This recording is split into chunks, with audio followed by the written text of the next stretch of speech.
ഉമ്മ മരിച്ചെന്ന് കരുതി തന്നെയാണ് മറ്റുള്ളവരെ ഒക്കെ തന്നെ കൊലപ്പെടുത്താനായി ഇറങ്ങിത്തിരിച്ചത്. പക്ഷേ അഫാന് പിഴച്ചത് ചിലയിടങ്ങളിൽ. അക്കാര്യമൊക്കെ തന്നെ അഫാൻ ഇപ്പോൾ പോലീസിനോട് ഏറ്റുപറയുകയാണ് ചെയ്യുന്നത്. വെറുതെയല്ല ഫർസാനയെ കൊലപ്പെടുത്തിയത്, അതിന് കൃത്യമായ കാരണമുണ്ടെന്നാണ് അഫാൻ്റെ വാദം.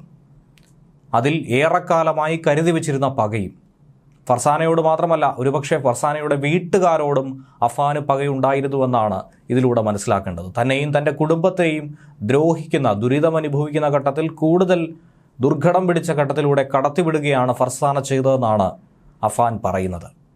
ഇതിനിടയിൽ കയറി വരുന്ന ആരായിരുന്നാലും അവരെയൊക്കെ തന്നെ കൊലപ്പെടുത്താൻ വേണ്ടി വലിയ കെണി തന്നെയായിരുന്നു അഫാൻ അവിടെ ഒരുക്കി വെച്ചത്. അങ്ങനെ കടുത്ത പകയുടെ യഥാർത്ഥ കാരണമെന്തെന്ന് പോലീസിന് മുന്നിൽ തുറന്നു പറയുകയാണ്. 3 മണിക്കൂറിൻ്റെ ഇടവേളയിലാണ് സ്വന്തം ഉമ്മയെയും സഹോദരിയെയും കാമുകയെയും അടക്കം 6 പേരെ അഫാൻ ആക്രമിച്ച് 5 പേരെ കൊലപ്പെടുത്തിയത്. മാതാവ് മരിച്ചെന്ന് കരുതി തന്നെയാണ് വീട് പൂട്ടി ചുറ്റിക വാങ്ങി നേരെ പാങ്ങോട്ടേക്ക് യാത്ര തിരിച്ചത്. അവിടെ എത്തി മുത്തശ്ശി സൽമാ ബീവിയെ കൊലപ്പെടുത്തി സ്വർണ്ണമാല അപഹരിച്ച് തിരിച്ചു വീട്ടിലെത്തിയപ്പോൾ മാതാവ് മരിച്ചില്ല എന്ന് മനസ്സിലാക്കാൻ കഴിഞ്ഞു. കയ്യിൽ കരുതിയ ചുറ്റിക ഉപയോഗിച്ചുകൊണ്ട് ആഞ്ഞടിച്ചു തലയിൽ. കേരളത്തിൻ്റെ ചരിത്രത്തിലെ തന്നെ ഏറ്റവും നടുക്കുന്ന കൂട്ടക്കൊലകളിലൊന്ന്. സുഹൃത്ത് ഫർസാനയോടുണ്ടായിരുന്ന ഇഷ്ടം അത് പ്രണയമായിരുന്നില്ല, മറിച്ച് പകയായിരുന്നു. ആ പകയിൽ നീറിയ പ്രതികാരം വീട്ടിയെന്നാണ് അഫാൻ പറയുന്നത്. വാങ്ങിയ മാല ഫർസാന തിരികെ ചോദിച്ചത് തന്നെയാണ് ഏറ്റവും വലിയ അപരാധമായി അഫാൻ പറയുന്നത്. വീട്ടുകാരറിയാതായിരുന്നു അഫാന് ഫർസാന മാല കൊടുത്തത്. തൻ്റെ അച്ഛൻ കണ്ടുപിടിക്കുമെന്ന് ഫർസാന പല തവണ അഫാനോട് പറഞ്ഞിരുന്നു. അതുകൊണ്ട് വളരെ വേഗത്തിൽ എടുത്തു നൽകണമെന്നും ആവശ്യപ്പെട്ടിരുന്നു. പിന്നാലെ ഒരു ദിവസം അത് വീട്ടുകാർ കണ്ടുപിടിച്ചു. അത് എടുത്തു നൽകാനുള്ള സമ്മർദ്ദം ചെലുത്തി. അതിൽ പക തോന്നാൻ കാരണമായി. എന്നു മുതലാണോ അഫാന് ഫർസാന മാല നൽകിയത്, അന്നു മുതൽ അവധി ദിവസം പോലും ഫർസാനയ്ക്ക് വീട്ടിലിരിക്കാൻ കഴിയാത്ത അവസ്ഥയായി. മറ്റൊരു ക്ലാസ്സോ മറ്റു കാര്യങ്ങളോ ഇല്ലെങ്കിൽ പോലും ബസ് സ്റ്റാൻഡിലോ മറ്റു മേഖലകളിലോ ഒക്കെ തന്നെ ഫർസാനയ്ക്ക് വെറുതെ പോയിരുന്ന് സമയം ചിലവഴിക്കേണ്ടി വന്നു. കഴുത്തിൽ മാലയില്ലാത്തത് വീട്ടുകാരെപ്പോഴെങ്കിലും ശ്രദ്ധിക്കുമോ എന്ന ഭയമായിരുന്നു ഫർസാനയെ അത്രയും വരെ അലട്ടിയിരുന്നത്. ഇത് സംബന്ധിച്ച് വീട്ടുകാർ ചോദ്യം ചെയ്യുമെന്ന് പേടിച്ചാണ് അങ്ങനെ ചെയ്തത്. എന്നാൽ ഏറെ ദിവസമായിട്ടും മാല തിരിച്ചെടുത്ത് നൽകാനായി അഫാന് കഴിയാതെ വന്നതോടെ ഫർസാനയുടെ ഉമ്മ ഒരു ദിവസം മാലയില്ലാത്തത് ശ്രദ്ധിച്ചു. അതിനെക്കുറിച്ച് ചോദ്യം ചെയ്തു. നിവൃത്തി കെട്ട് ഫർസാന സത്യം തുറന്നു പറഞ്ഞു. ഉമ്മ വിവരം അറിഞ്ഞതോടെ മാല വേഗം എടുത്തു തരണമെന്ന് ഫർസാന് അഫാനുമേൽ സമ്മർദ്ദം ചെലുത്തി. അതോടെ ഫർസാനയോടും പകയായി.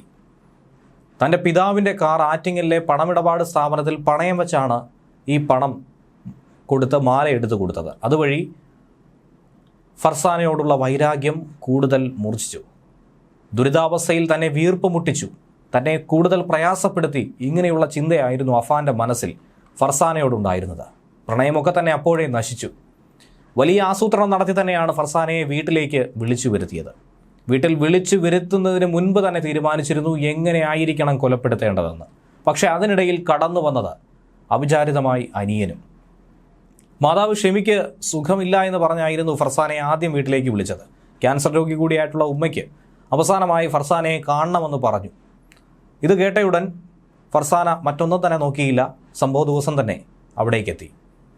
കാവർ റോഡിലെത്തിയ ഫർസാനയെ ബൈക്കിൽ കാത്തുനിന്ന അഫാൻ വീട്ടിലേക്ക് എത്തിച്ചു. എന്നാൽ ആദ്യം ഉമ്മയെ കൊലപ്പെടുത്തി പുറത്തിറങ്ങിയ അഫാൻ ആകട്ടെ ഗേറ്റ് പൂട്ടി തുറക്കാനായി ശ്രമിച്ചപ്പോൾ കയ്യിലുണ്ടായിരുന്ന താക്കോൽ എവിടെയോ പോയി എന്ന് മനസ്സിലായി. വേറെ നിവൃത്തിയില്ലാത്തതുകൊണ്ട് മതിൽ ചാടി ഇഷ്ടിക അടുക്കി വെച്ച് ഉയരം കുറഞ്ഞ ഭാഗത്തു കൂടി അഫാനാകട്ടെ ഫർസാനയെ മതിൽ ചാടിക്കടക്കാൻ സഹായിക്കുകയായിരുന്നു. ശേഷം വീടിനുള്ളിലേക്ക് കടന്നു. മുകളിലത്തെ നിലയിൽ ഫർസാനയോട് ഇരിക്കാനായി ആവശ്യപ്പെട്ടു. കൊലപ്പെടുത്തുന്നതിന് തൊട്ട് മുൻപ് അഫാൻ്റെ ഇളയ സഹോദരൻ വീട്ടിലേക്ക് വരുന്നത് കണ്ടു. വീടിൻ്റെ പിറകിലെ വഴിയിലൂടെയാണ് അകത്തേക്ക് അഫ്സാൻ എത്തിയത്. ഫർസാനയെ അങ്ങനെ കൊലപ്പെടുത്താൻ കഴിയില്ല എന്ന് അഫാന് മനസ്സിലായി. പകരം അനിയനെ മറ്റെവിടേക്കെങ്കിലും വഴിതിരിച്ചു വിടുക എന്നുള്ള ലക്ഷ്യമായിരുന്നു. അങ്ങനെ സഹോദരനെ കുഴിമന്തി വാങ്ങാനായി പറഞ്ഞു വിട്ടു. പിന്നീട് മുറിയിലെത്തി ഇതുവരെ താൻ ചെയ്ത കാര്യങ്ങളൊക്കെ തന്നെ പറഞ്ഞു. ഇതുവരെയുള്ള അവസ്ഥ പറഞ്ഞു. 3 പേരെ കൊലപ്പെടുത്തി എന്ന കാര്യവും തുറന്നു പറഞ്ഞു. എന്ത് ചെയ്യണം ഏത് ചെയ്യണമെന്നറിയാതെ കസേരയിൽ സ്തംഭിച്ചിരുന്നു ഫർസാന. വാവിട്ട് കരഞ്ഞു. നാഗരകുഴിയിലെ കടയിൽ നിന്നും അഫാൻ ഇതിനു മുൻപ് തന്നെ മുളക് പൊടിയൊക്കെ തന്നെ വാങ്ങി കയ്യിൽ സൂക്ഷിച്ചിരുന്നു. അതിനുള്ള കാരണവും താൻ ഈ കൊല നടത്തുമ്പോൾ അതിൽ ബുദ്ധിമുട്ടായി ആരെങ്കിലും കടന്നു വന്നാൽ അവരെയൊക്കെ തന്നെ ഇല്ലാതാക്കാൻ ശ്രമിക്കാൻ വേണ്ടിയിട്ടായിരുന്നു. വീട്ടിൽ ആരെങ്കിലും എത്തിയാൽ അവരെയും ആക്രമിക്കുമായിരുന്നു. മുളക് പൊടി മുഖത്തേക്കെറിഞ്ഞ് കൊലപ്പെടുത്തുക എന്നതായിരുന്നു പ്രധാന ലക്ഷ്യം.